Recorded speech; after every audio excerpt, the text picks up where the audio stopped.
Hi guys, welcome back to my channel. My name is Anna. I'm a clinical psychology doctorate student and I make videos about real life applications to psychology. So go ahead and hit like and subscribe if you want to see content on that. So in this video, we're going to be comparing OCD and OCPD. And OCD is an anxiety disorder. I have a full video on OCD if you want to go check that out.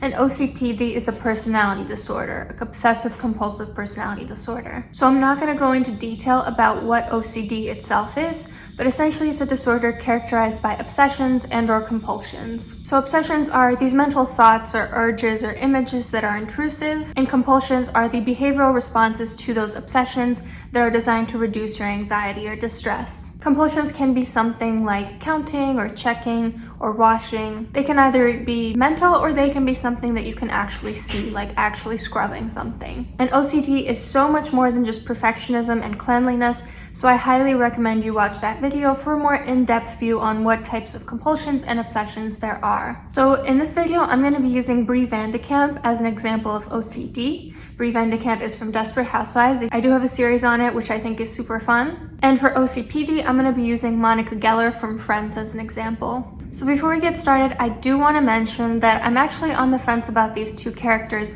not having both OCD and OCPD. And it makes sense because since they have similar names, while they are different disorders, they are very overlapping as well. And there's a reason both have the name obsessive compulsive. So I will touch slightly on why Bree Kamp also has some OCPD tendencies as well as OCD. And I will also touch on why Monica Geller also has some OCD tendencies as well as OCPD. If you are only here for the character analysis portion and not the actual disorders, this is the timestamp at which Monica Geller is, and this is the timestamp at which Bree Kamp is. So let's just get started with Bree Kamp from Desperate Housewives. So Bree is defined as so perfect that her husband wants a divorce. There's that classic quote from him where he says, "This isn't the woman I married. I think it's strange that your hair doesn't even move." So it's almost like she's too perfect for him. Sorry that it got kind of dark out. There's a really big cloud going over the window right now. So Bree definitely has these intrusive obsessions. We see, for example, when she first goes to the shrink where her and Rex are getting marriage counseling, she can't focus on what anyone is saying during therapy because she's so preoccupied with a button that's slightly off on the therapist's coat. That's a perfect example of how these obsessions can be really intrusive, where you can't even focus on anything else.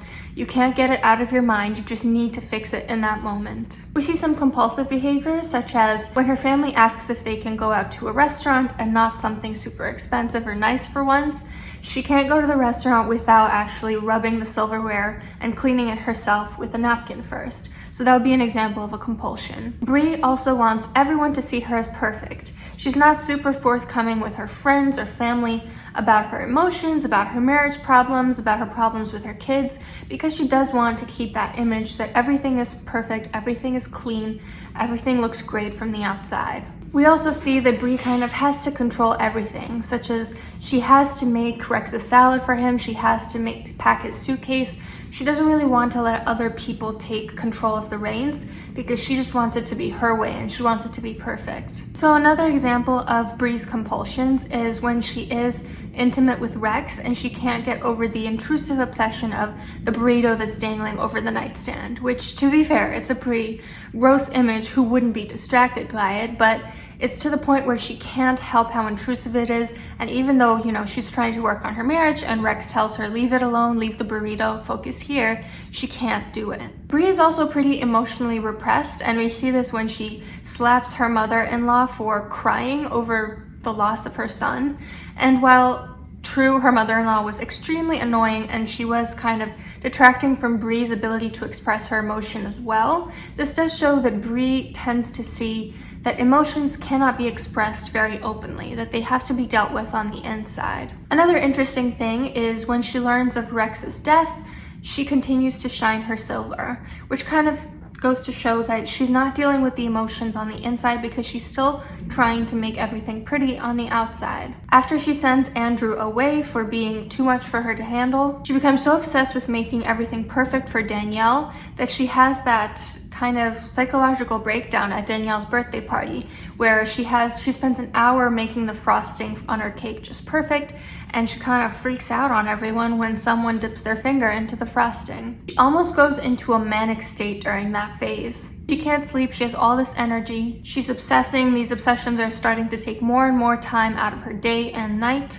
and that is very much because she feels like a failure as a mother, and so it would make sense that it would trigger something that is nearly manic state for her, that really worsens her situation because she's not dealing with what's on the inside, which is very shaky. One of Bree's favorite defense mechanisms is denial.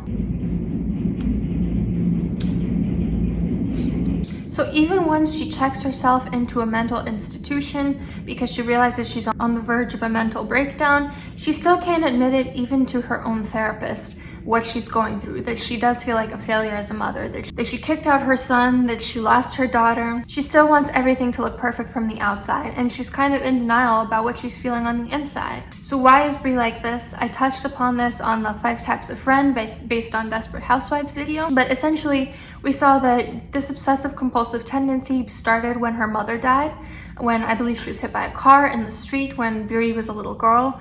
And Bree's way of coping with that was to go and wash the blood off the street. So that was her way with dealing the pain and dealing with the loss and the grief.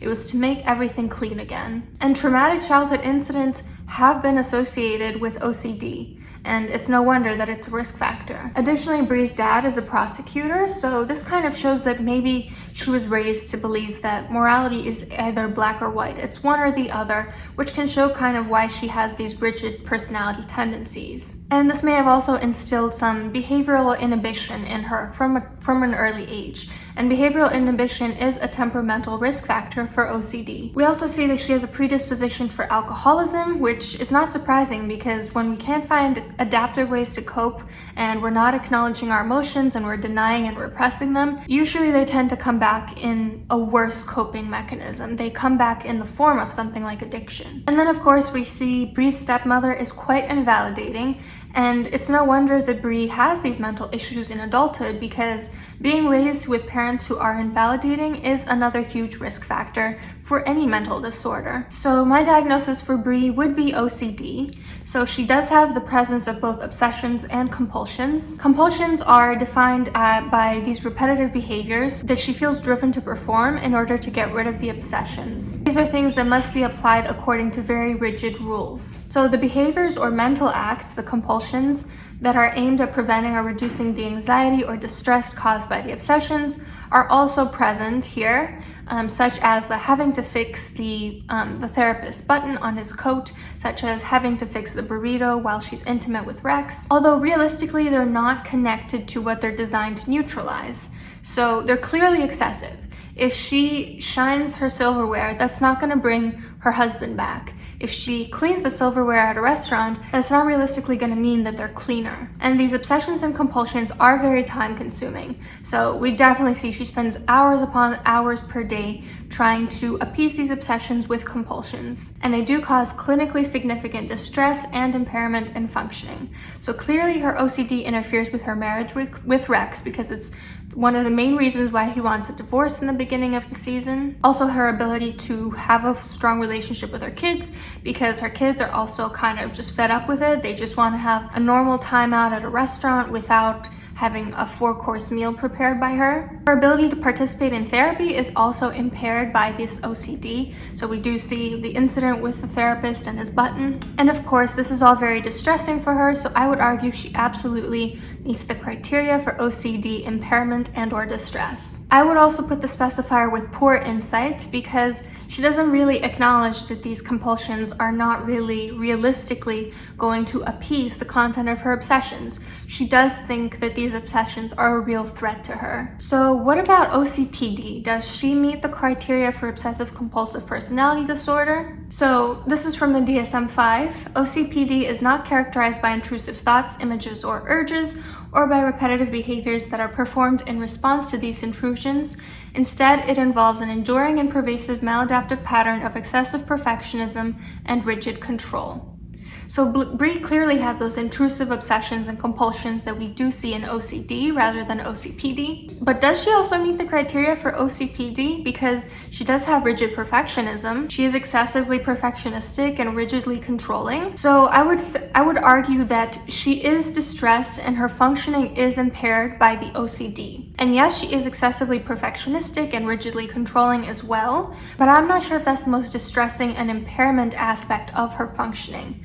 Because we see in later seasons this perfectionism actually is quite adaptive for her when she starts to go into the cooking business. So if she does have OCPD, it doesn't really cause as many issues for her as her OCD does.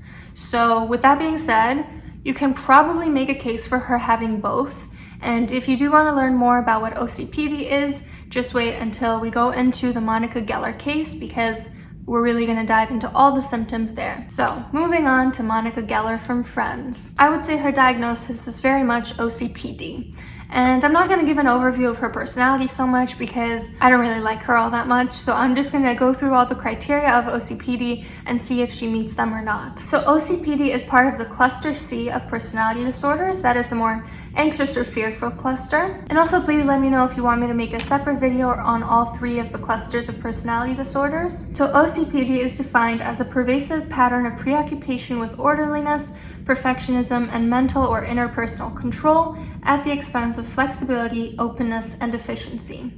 So as you can see, this personality style is very in line with some of the main contents of OCD obsessions and compulsions, such as perfectionism, order, cleanliness, which explains why they have similar names and why they can really coexist. So to meet the criteria, you have to have 4 or more of the following symptoms: preoccupation with details, rules, lists, order, organization, or schedules to the extent that the major point of the activity is lost. Does Monica Geller have the symptom? Yes. So we see how she wants to clean the apartment of the girl Ross is dating at one point, the dirty girl, which does suggest that she is overly preoccupied with order to the point where she doesn't even realize it doesn't concern her or it's not appropriate for that situation. She also has a problem just with people describing dirty situations to her, which just suggests that there's this kind of obsessive component to it where she cannot handle the distress of thinking about these things. She was also so preoccupied with organizing Phoebe and Mike's wedding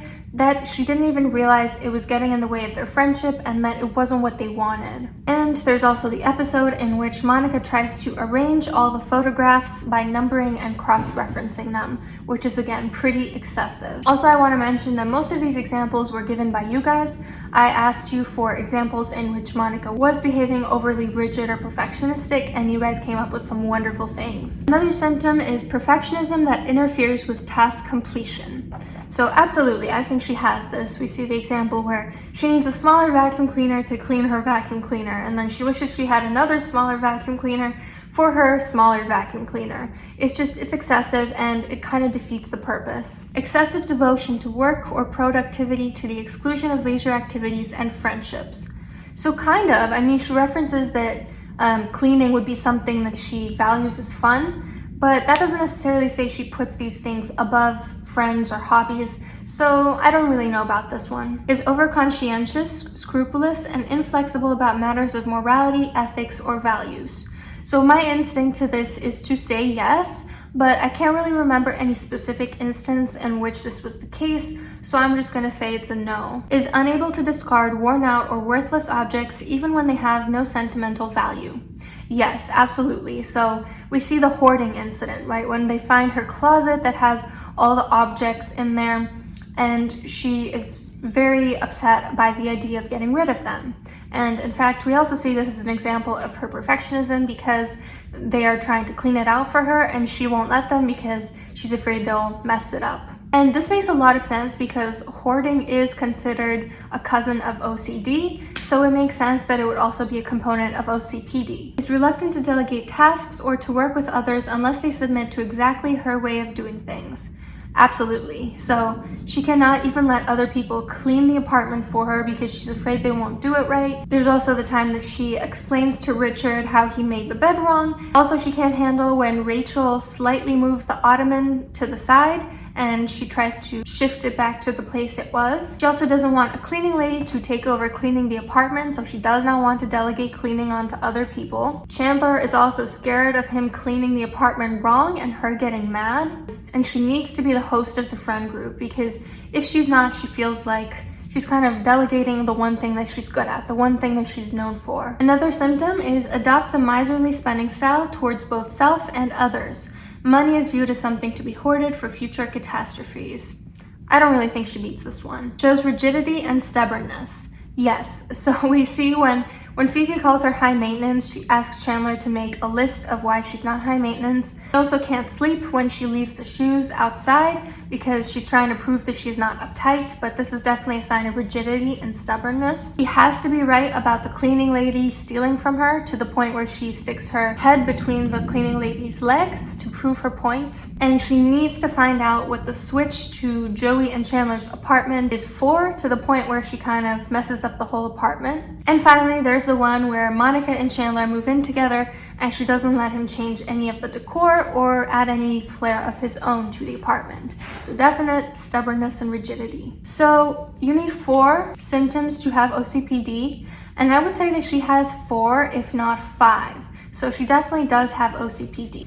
And she also needs distress and or impairment in functioning. And I would argue that distress is definitely there when she's forced with having to loosen the reins a little bit, as well as some impairment to do with her work and her friends when she doesn't want to loosen the reins a little bit. So then there's the question, does she also have OCD? Because she says, usually when I'm this anxious, I clean. And this does show that there is kind of an obsessive compulsive nature to it, that when she does have those obsessions and she's upset, she deals with it through compulsions. So an argument can definitely be made for her also having OCD in addition to OCPD, and specifically having these more perfectionistic and clean compulsions and obsessions. It's very possible that she meets the criteria for OCD, but I would argue that the primary diagnosis is OCPD with a possible second diagnosis of OCD. We would just need to know more about her everyday routine to know if she actually is spending a significant amount of time on these obsessions and compulsions. So why is Monica like this? One of you pointed out that her obsessive compulsive nature started after she lost weight. And I think this is really interesting because it's not uncommon for people when they're trying to lose weight and get into even an eating disorder to become over-controlling and perfectionistic, and self-control and perfectionism are traits that are associated with eating disorders. And now, don't get me wrong, I don't think she has an eating disorder whatsoever, but I do think it's clear that she has OCPD, and she has some of those traits that underlie both of these types of disorders. And the fact that this perfectionism and these compulsions kind of started after she lost weight suggests that she replaced one obsession with another. She replaced her obsession with food with other obsessions, and in this need to control and make everything exactly the way she needs it to be. She also has highly critical parents, so I do think that her family is set up in a narcissistic way. I don't think her parents are narcissistic, I just think the way they set up their children, with Ross as the golden child and Monica as the scapegoat, is a quite common dynamic in narcissistic families. And so it makes sense that she needs to be perfect because she wants to be as good as the golden child, and yet no matter how hard she tries, she can't really impress them, and she can't really get the appreciation that she wanted even as a child and couldn't get. And I do think she has poor self-esteem as well. I mean, she ended up with Chandler, so clearly. So to wrap everything up, because I know it can be confusing to study these two disorders side by side, Bree Kamp is a clear-cut example of OCD. OCD is an anxiety disorder characterized by compulsions and obsessions that take up a lot of time and cause a lot of distress and impairment. And Monica Geller is a classic example of OCPD. OCPD is a personality disorder characterized by rigidity and perfectionism that is excessive, and it's not even adaptive at that point. Sorry, it just started lightning and thundering. And to be clear, this is not the same thing as being just type A. Some level of rigidity and self-control is indeed adaptive, but OCPD is when it's really too far gone. And Bree also has some traits of OCPD, and Monica Geller also has some traits of OCD. So it's clear that the two share a name because they have a lot of commonalities, and they can probably coexist in a lot of people. But the point of this video was to try to help you differentiate between the two using concrete examples from TV. So I hope that was what I accomplished. Don't forget to hit like and subscribe, and I'll see you tomorrow.